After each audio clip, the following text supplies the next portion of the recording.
Yan, tara, luluto tayo ng, andito ako sa kusina namin, sa dati kitchen namin.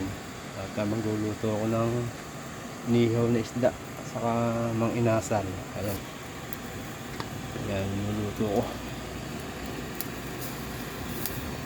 Luluto tayo sa kusina ni Mang Ray.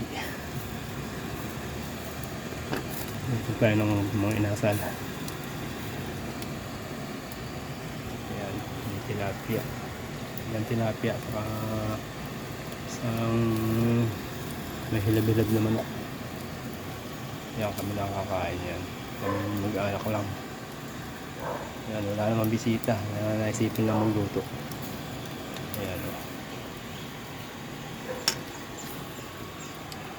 Galing.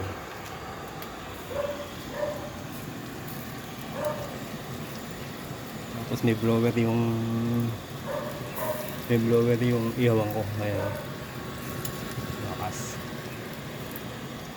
Yan, hanggang dito na lamang. Maraming salamat. Yan, luto na. Luluto pa tayo manok. Yan, luto. Inaangol ko na. Yan lang.